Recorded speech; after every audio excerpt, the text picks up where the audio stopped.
Kit ଗୋଟେ ବିଶାଳ ଅନୁଷ୍ଠାନ। ଏ ଅନୁଷ୍ଠାନରେ ହଜାର ହଜାର ଛାତ୍ରଛାତ୍ରୀମାନେ ଅଧ୍ୟୟନ କରୁଛନ୍ତି। ତା ଭିତରେ ଗୋଟେ ମିଶାପ ହେଇଛି, ଯାହା ଦୁର୍ଭାଗ୍ୟଜନକ ନିଶ୍ଚିତ।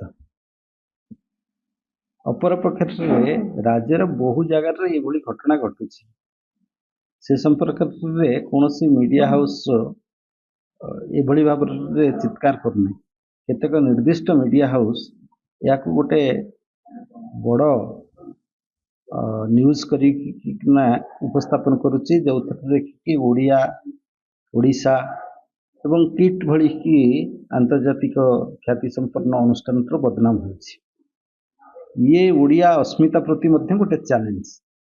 ଯେଉଁମାନେ ଏଭଳି କାର୍ଯ୍ୟ କରୁଛନ୍ତି ସେମାନେ ଓଡ଼ିଆ ବିରୋଧୀ, ଆଦିବାସୀ ବିରୋଧୀ। ସେମାନେ ନିଜକୁ ମଧ୍ୟ ଦେଖିବା ଦରକାର।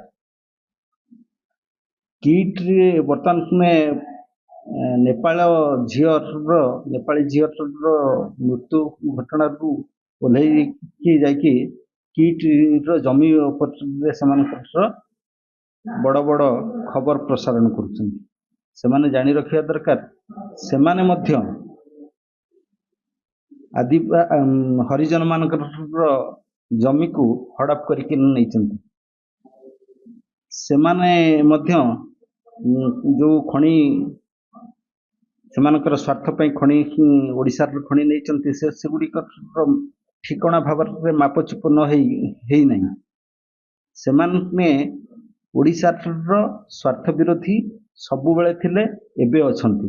ନିଜର ସ୍ୱାର୍ଥକୁ ପୂର୍ତ୍ତି କରିବା ପାଇଁ ସେମାନେ ଏଭଳି ଭାବରେ ଗୋଟେ ଷଡ଼ଯନ୍ତ୍ର କରୁଛନ୍ତି, ଯେଉଁଥିରେ କି ଓଡ଼ିଆ ଅସ୍ମିତା ବିପଦପୂର୍ଣ୍ଣ ଅଛି ବୋଲିକିନା ମୋର ମନେ ହୁଏ। ସେଇଭଳି କୋଟାରେ ଗତ ବର୍ଷ କୋଟାର ଯେଉଁ ଟ୍ୟୁଟୋରିଆଲରେ 38 ଜଣ ଛାତ୍ରଛାତ୍ରୀ ଆତ୍ମହତ୍ୟା କରିଛନ୍ତି।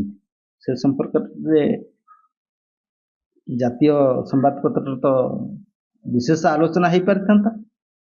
କାହିଁ ସେ ସମ୍ପର୍କରେ ନିରବ ନାହିଁ ନା? ଆମ ଯେଉଁ ମିଡ଼ିଆ ହାଉସ୍ ମାନେ ସେ ସମ୍ପର୍କରେ କେବେ ପାଟି ଖୋଲିଛନ୍ତି, କେବେ କାର୍ଯ୍ୟକ୍ରମ କରିଛନ୍ତି? ସେ ସମ୍ପର୍କରେ ତ ସେମାନେ କିଛି ପଦଟିଏ କଥା ଉଠେଇ ନାହାନ୍ତି। ସେମାନଙ୍କର ଅସଲ ଦୃଷ୍ଟିକୋଣ ହେଉଛି ଯେ ଅଚ୍ୟୁତ ସାମନ୍ତକୁ ବଦନାମ କରିବା ପାଇଁ, କିଟ୍ କି ବଦନାମ କରିବା ପାଇଁ, ଏବଂ ତାଙ୍କ ସାଙ୍ଗରେ ଅଛନ୍ତି କିଛି କି RTI, ନିଜକୁ RTI ଭଲେଣ୍ଟିୟର ବୋଲିକିନା କହୁଥିବା ଲୋକ, ଯେଉଁମାନେ କି ଦଲାଲି କରନ୍ତି, ଯେଉଁମାନେ ବ୍ଲାକମେଲିଂ କରିକି ପଇସା ରୋଜଗାର କରନ୍ତି। କୌଣସି କାମ କରୁନଥିଲା ବେଳେ ସେମାନେ ବାବା ଆଦମୀ ଭଳି ଚଳୁଛନ୍ତି। ସେ ମଧ୍ୟ ଗୋଟେ ଅନୁସନ୍ଧାନର କଥା ଅଛି। ଏଇ ଦୃଷ୍ଟିରୁ ହଜାର ହଜାର ଆଦିବାସୀ ଛାତ୍ରମାନଙ୍କର ଯେଉଁ ଉତ୍ଥାନ ପାଇଁ କାମ କରୁଥିବା କିଟ୍ ଆଉ କିସ୍, ତାର ସୁରକ୍ଷା ଦେବା ମଧ୍ୟ ସରକାରଙ୍କର କର୍ତ୍ତବ୍ୟ। ସରକାର ଏ ଦିଗରେ ମଧ୍ୟ ବିହିତ କାର୍ଯ୍ୟାନୁଷ୍ଠାନ ଗ୍ରହଣ କରିକିନା ଏକୁ ଯଥାଶୀଘ୍ର